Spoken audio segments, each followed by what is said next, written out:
আসসালামু আলাইকুম। আমন্ত্রণ বাংলাদেশের সংবাদে আপনাদের সাথে আছি আমি শাকিলা প্রধান। শুরুতেই বিআরবি কেবল সংবাদ শিরোনাম।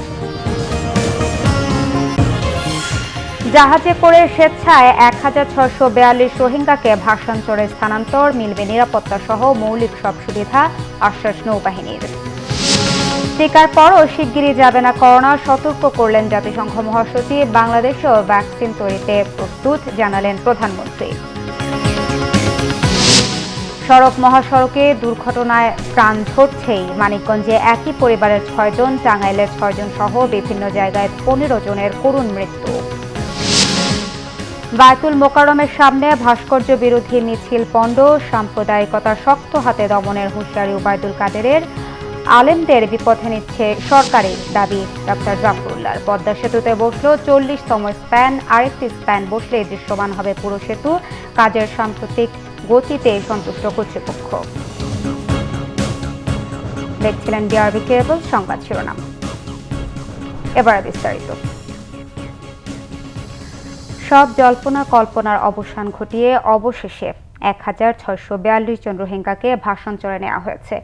নৌ ও সেনাবাহিনীর ৭টি জাহাজে চট্টগ্রাম বোট ক্লাব থেকে তাদের ভাসানচরে নেওয়া হয়। রোহিঙ্গারা জানিয়েছেন, স্বেচ্ছায় তারা ভাসানচরে গেছেন, কোনো ধরনের জোর জবরদস্তি করা হয়নি। এদিকে ভাসানচরে রোহিঙ্গাদের কোনো সমস্যা হবে না বলে জানিয়েছেন প্রকল্প পরিচালক কমোডর আবদুল্লাহ আল মামুন চৌধুরী।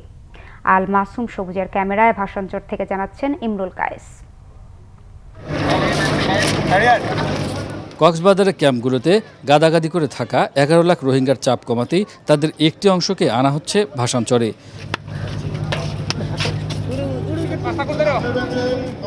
প্রথম দলটিকে শুক্রবার সকালে চট্টগ্রাম বোট ক্লাব থেকে জাহাজে তোলা হয়।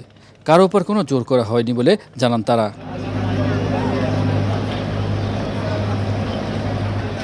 ওখানে আমার জন্য ভালো হবে, ওখানে ভালো জায়গা, সেজন্য আমরা খুশি করি, আমার নিজের ইচ্ছা করে যাচ্ছি।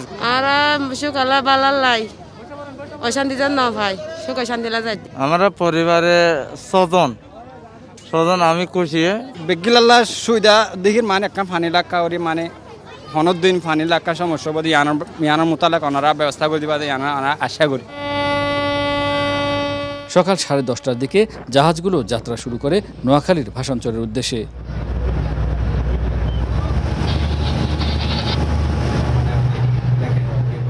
নতুন ঠিকানায় সাগরের বুক চিরে জাহাজগুলো এগিয়ে চলে রাষ্ট্রহীন অসহায় মানুষগুলোকে নিয়ে।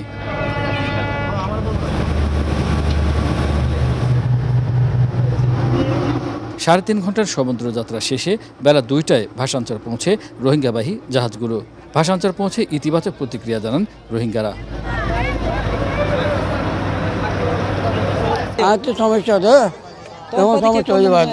আরো একটু ভিতরে গেলে দেখি ইনশাল্লাহ। এখন যতটুকু দেখছি ইনশাল্লাহ ভালো লাগতেছে। গাড়িতে করে যে সিস্টেমে আমাদেরকে আনছে মানে খুব সুন্দরভাবে আনছে। এখানে আমরা ১ মাস ধরে কাজ করছি। ২২টা এনজিও অ্যালায়েন্স অফ ভাসানচর আমরা এখানে কাজ করছি। সরকারের আগ্রহকে আমরা সাড়া দিয়েছি। রোহিঙ্গা সদস্যদের কোনো অসুবিধা যাতে না হয় সেজন্য সব ব্যবস্থা নেওয়া হয়েছে বলে জানান প্রকল্প পরিচালক। মাননীয় প্রধানমন্ত্রীর নির্দেশনায় এবং প্রধানমন্ত্রী কার্যালয়ের সঠিক নির্দেশনায় এবং বাংলাদেশ নৌবাহিনী এই প্রকল্পটা বাস্তবায়ন করেছে। আমরা এক্সট্রিমলি হ্যাপি এবং আমরা এই দিনের জন্য অপেক্ষা করছিলাম। এবং এখানে এনজিওর কর্মীদের সহযোগিতায়, আপনার RRRC যে সহযোগিতায় সংশ্লিষ্ট কর্মকর্তারা সবাই উপস্থিত আছেন এবং আমরা সহযোগিতার মাধ্যমে আমরা ইনশাল্লাহ ওদের থাকা খাওয়ার যে কোনো ব্যবস্থা আমরা করব। ৩,১০০ কোটি টাকা ব্যয়ে ভাসানচরে অবকাঠামো তৈরি করেছে সরকার। ১২০টি গুচ্ছ গ্রামে ১৪৪০টি ঘর ও ১২০টি শেল্টার স্টেশন রয়েছে। ঘরবাড়িহারা রোহিঙ্গাদের জন্য আজকের দিনটি একটি ঐতিহাসিক দিন। যাদের কোনো ঠাঁই ছিল না, কোনো আশ্রয় ছিল না, বাংলাদেশ সরকার তাদের আশ্রয় দিয়েছে, পায়ের তলায় একটু মাটি দিয়েছে। বিশ্বের বিভিন্ন দেশ শুধু ত্রাণ সহায়তা তেমন কিছুই করেনি এই রোহিঙ্গাদের জন্য, কিন্তু বাংলাদেশ তার সার্বিক সহযোগিতা নিয়ে এগিয়ে এসেছে, রোহিঙ্গাদের মাথা গোঁজার ঠাঁই দিয়েছে এই ভাসানচরে। ইমরুল কায়েস, বাংলাভিশন, ভাসানচর। দর্শক, ভাসানচরে রয়েছেন আমাদের সহকর্মী ইমরুল কায়েস। সরাসরি এখন কথা বলবো তার সাথে। কায়েস, ভাসানচরে রোহিঙ্গা স্থানান্তরের প্রক্রিয়ার নতুন আর কি কি তথ্য আছে আপনার কাছে? ধন্যবাদ। আসলে নতুন তথ্য বলতে রোহিঙ্গাদের নিয়ে যখন জাহাজগুলো এই ভাষাঞ্চলে ভিড়েছে তারপর থেকেই একটি ব্যাপক কর্মযজ্ঞ আমরা এখানে লক্ষ্য করেছি। একটি উৎসবমুখর পরিবেশের মধ্য দিয়েই রোহিঙ্গাদের গ্রহণ করা হয়েছে এবং তাদেরকে এখানে যে প্রকল্প পরিচালক ছিলেন তিনি আসলে নিজে দাঁড়িয়ে থেকে আমি দেখেছি যে রোহিঙ্গাদের গ্রহণ করেছেন এবং তাদেরকে সবচেয়ে বড় চ্যালেঞ্জ যেটি ছিল কর্তৃপক্ষের জন্য যে সবার জন্য যে এখানে স্থাপনা তৈরি করা হয়েছে, যে ঘরগুলো তৈরি করা হয়েছে সেটি বুঝিয়ে দেয়া, তো সেটি সফল হয়েছে। এখন পর্যন্ত যে কজন রোহিঙ্গাকে নিয়ে আসা হয়েছে এই ভাষাঞ্চলে প্রত্যেকেই তাদের ঘর বুঝিয়ে দেওয়া হয়েছে। এর আগে আমি বলেছিলাম আমাদের প্রতিটি ঘরের জন্য 4 জন করে রোহিঙ্গার জন্য একটি ঘর বরাদ্দ দেওয়া হয়েছে। তো এখন আমরা যেটা দেখতে পাচ্ছি যে এই মানুষগুলো তারা তো আসলে ভাগ্যহারা মানুষ। এই মানুষগুলো এরকম দালান কোঠা বা ইট পাথরের ঘরে থাকতে পারবে সেই আশাটা কিন্তু কখনোই করে নাই। বাংলাদেশ সরকার যে তাদের জন্য এই ব্যবস্থা করেছে ভাষাঞ্চলে, আমরা তাদের সাথে কথা বলেছি, তারা কিন্তু অনেক আবেগ আপ্লুত এবং তারা তাদের অন্তর থেকেই সন্তুষ্টি প্রকাশ করেছেন যে এরকম একটি ব্যবস্থাপনা তাদের জন্য করা হয়েছে। শুধু তাই নয়, এই রোহিঙ্গা যারা এখানে আসছেন তাদের জন্য কিন্তু এই ভাষাঞ্চলে তাদের শিক্ষার ব্যবস্থা, তাদের স্বাস্থ্য ব্যবস্থা, চিকিৎসার ব্যবস্থা সহ এমনকি তাদের কাজের ব্যবস্থা করা হয়েছে যাতে তারা এখানে কিছু কাজ করতে পারে, পশুপালন করতে পারে, কৃষিকাজ করতে পারে, সেই ব্যবস্থাগুলো রাখা হয়েছে। আর নতুন তথ্য বলতে আসলে এই যে দীর্ঘ দেন দরবারের পর রোহিঙ্গাদের ভাষাঞ্চলে স্থানান্তরকে ইতিবাচকভাবেই দেখছেন আন্তর্জাতিক সম্পর্ক বিশ্লেষকরা। তারা বলছেন কক্সবাজারের চেয়ে ভাষাঞ্চলের অভ্যন্তরীণ পরিবেশ ভালো। বাংলাভিশনকে তারা এসব কথা জানান। সময় ধরে ভাষাঞ্চলে রোহিঙ্গাদের জন্য যে আশ্রয় স্থান তৈরি করা হচ্ছিল, অবশেষে আজ থেকে সেখানে রোহিঙ্গাদের প্রত্যাবাসন প্রক্রিয়া শুরু হয়েছে। একদল ইতিমধ্যে যাত্রা শুরু করেছে। তারা তো আমাদের মতো মানুষ, তাদের সুন্দর বাসগৃহ, নিরাপদ জায়গা, উন্মুক্ত পরিবেশ, শিক্ষা, স্বাস্থ্য এবং বসবাসের উপযুক্ত পরিবেশে বসবাস করার অধিকার তাদের রয়েছে। এবং আমরা যদি আন্তর্জাতিক যে চুক্তিগুলো স্বাক্ষর করেছি রোহিঙ্গাদেরকে আশ্রয় দেওয়ার পরে সেই চুক্তিগুলোর প্রতি সম্মান দেখানো আমাদের কর্তব্য। সেক্ষেত্রে রোহিঙ্গাদেরকে আমরা এখানে যখনই রাখবো তখন তাদের সার্বিক মানবাধিকার বিষয়কে বিবেচনা করেই আমরা সেখানে রাখবো।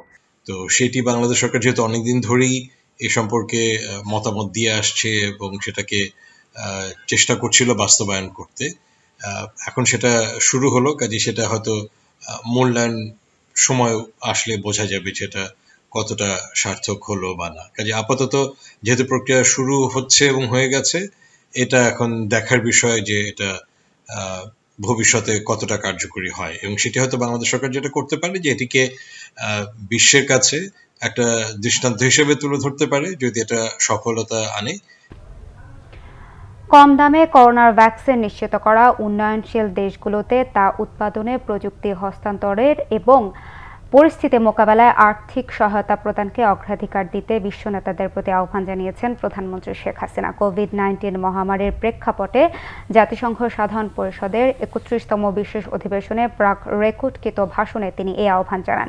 শেখ হাসিনা বলেন, যথাসময়ে ন্যায্যতার ভিত্তিতে ও সাশ্রয়ী মূল্যে সবার জন্য মানসম্মত ভ্যাকসিন প্রাপ্তি নিশ্চিত করা প্রয়োজন। তিনি আরও বলেন, ভ্যাকসিন প্রাপ্তির ক্ষেত্রে কাউকে পিছিয়ে রাখা ঠিক হবে না, কারণ সর্বত্র নিয়ন্ত্রণ না আনলে করোনাকে কখনোই কোনো একটি স্থানে নিয়ন্ত্রণে আনা যাবে না। সক্ষমতা রয়েছে জানিয়ে প্রধানমন্ত্রী বলেন, সুযোগ পেলে ভ্যাকসিন তৈরি করতে প্রস্তুত রয়েছে বাংলাদেশ।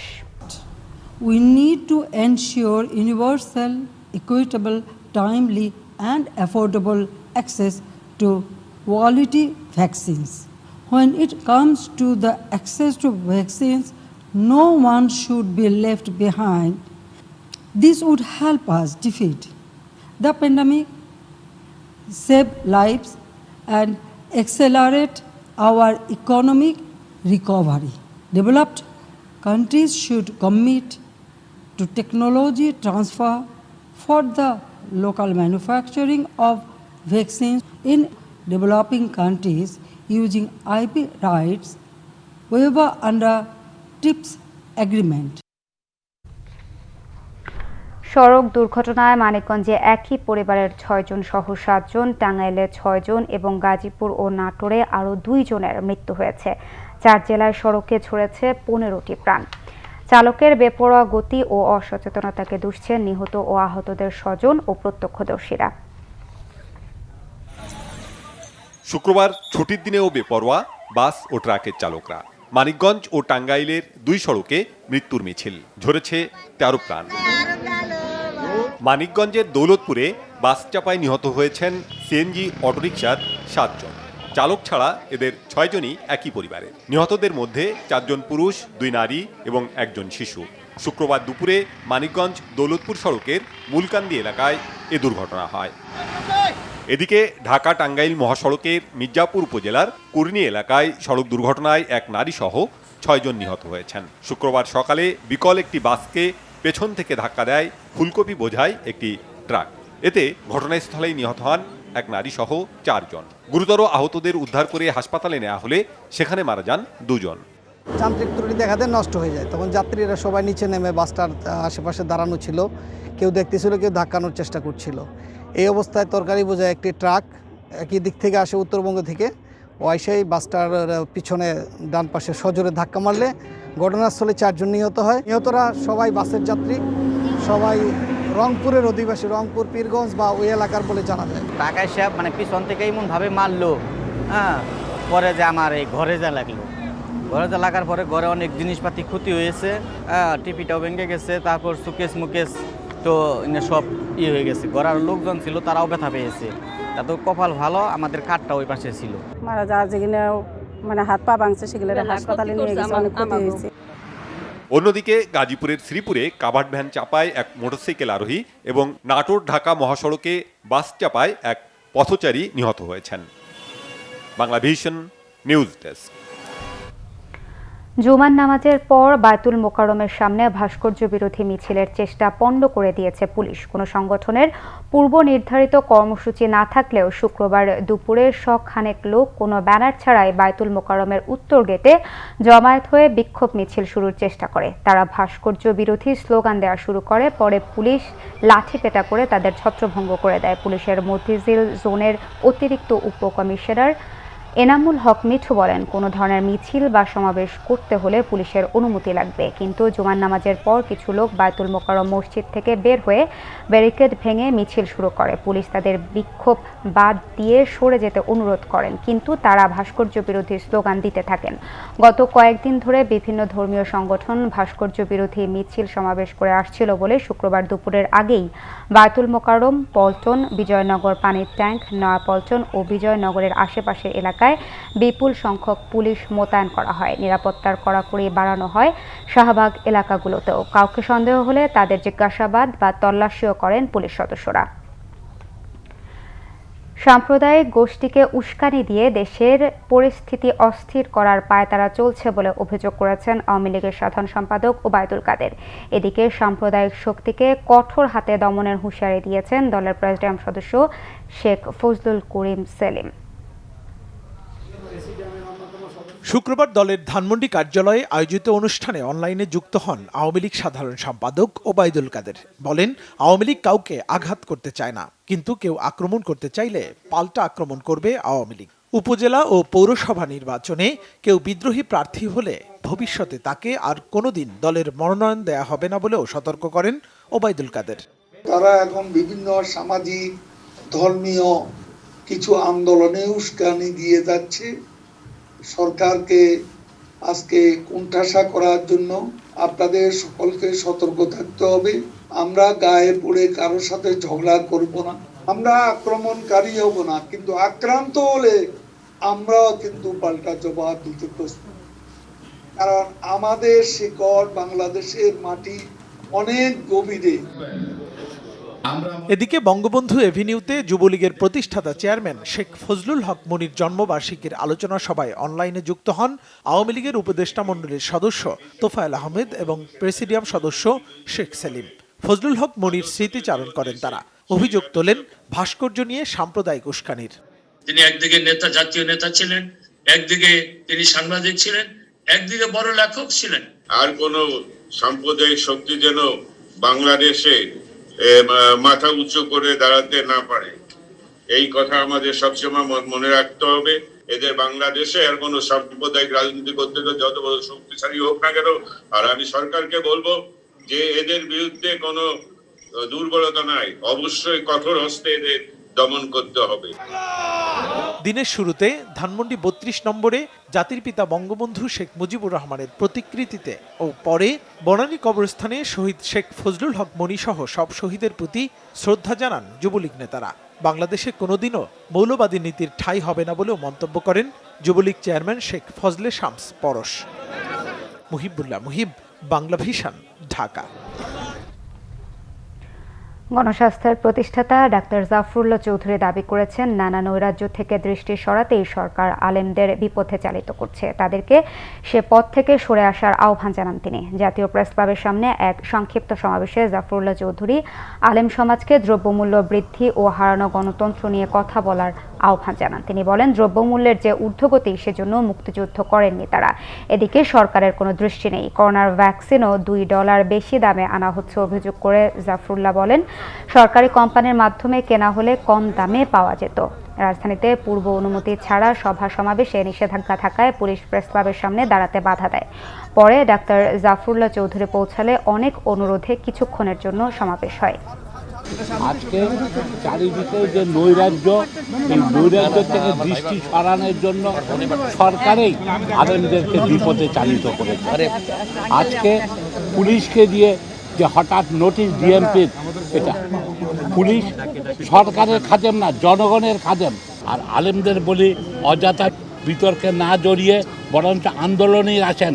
দ্রব্যমূল্য বেড়েছে, গণতন্ত্র প্রতিষ্ঠা হচ্ছে না, তার জন্য সরকারের কিছু পয়সা পেয়ে তাদের কথায় নেচেন না। তাদের কথায় না ছেলে আপনাদেরই ক্ষতি হবে। পদ্মা সেতুতে বসল 40তম স্প্যান। মাঝ নদীতে 11 ও 12 নম্বর পিলারে বসা স্প্যানের মাধ্যমে দৃশ্যমান এখন প্রায় 6 কিলোমিটার। বাকি আর একটি স্প্যান স্থাপনের মাধ্যমে পুরো সেতু দৃশ্যমান করার অপেক্ষা এখন পদ্মা পাড়ের মানুষ।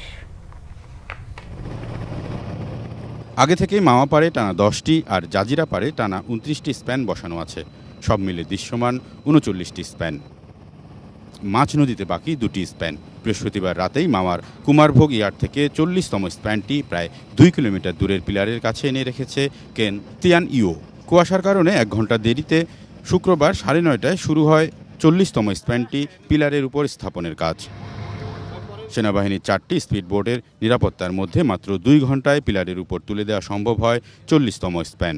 প্রথম যখন একটি স্প্যান হয়েছে তখন মনে হইতো যে কত সময় লাগবে 41টি স্প্যানের কাজ, কিন্তু দেখতে দেখতে 40টি স্প্যানের কাজ শেষ হয়েছে। খুব ভালো লাগতেছে।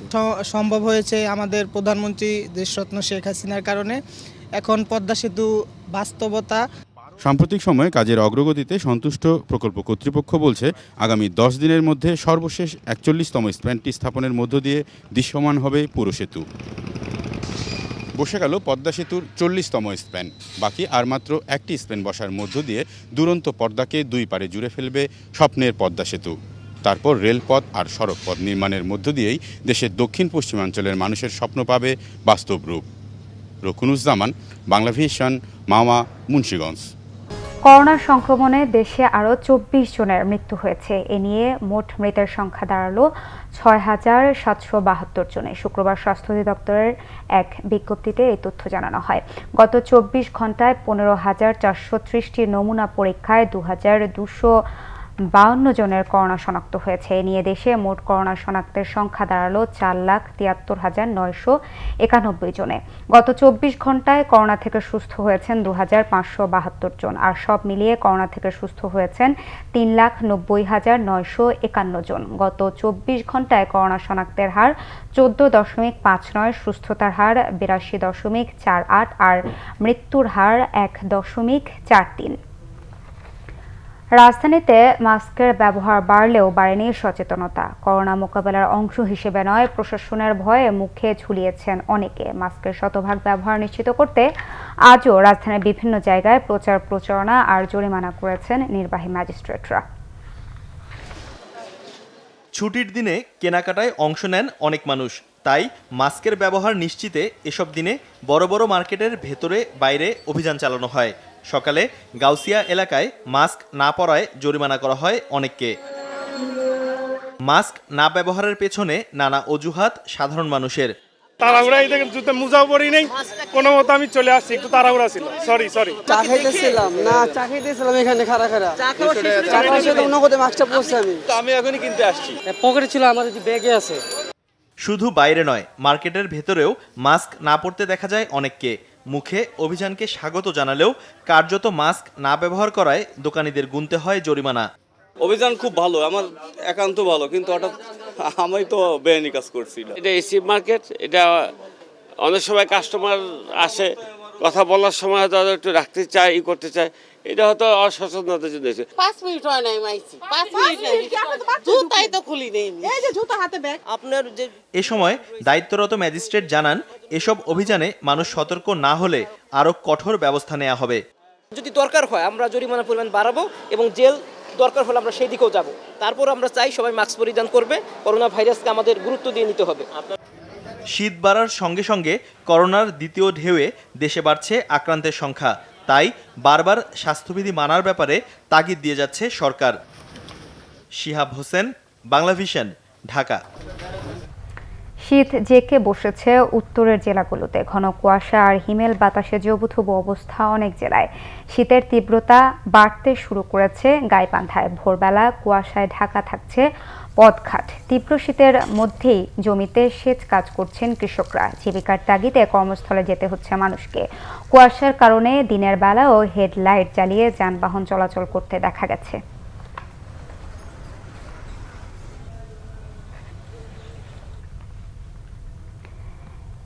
শীতের সবজির আধিক্যের সাথে ক্রেতাদের মধ্যেও স্বস্তি ফিরতে শুরু করেছে। রাজধানীতে বাজার ভেদে দামের খানিকটা তফাৎ থাকলেও বেশিরভাগ সবজি মিলছে 30 টাকা কেজিতে। এদিকে সয়াবিন তেলের দাম এখনও বৃদ্ধির মধ্যেই আছে। এ সপ্তাহেও কেজিতে 5 টাকা বেড়েছে।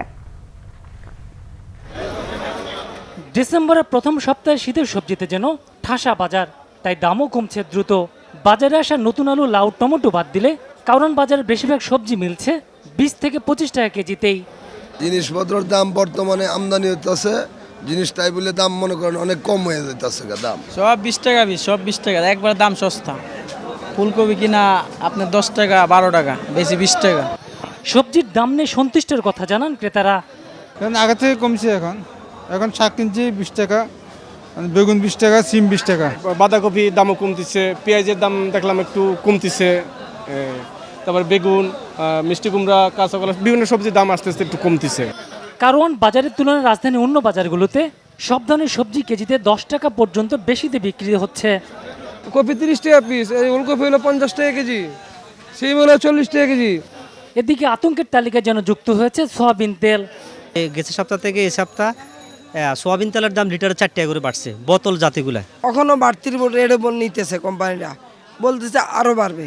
এই পরিস্থিতি আছে বাজারটা, কথা বুঝছেন। ধরেন তিরালারা আপনার 500 টাকা, কালকা বলছে 500 টাকা, এখন আজকে বলতে 520 টাকা করে নিবে আর কিনা রেটে। শুকনা বাজারে অন্য পণ্যের দাম মোটামুটি স্থিতিশীলই রয়েছে।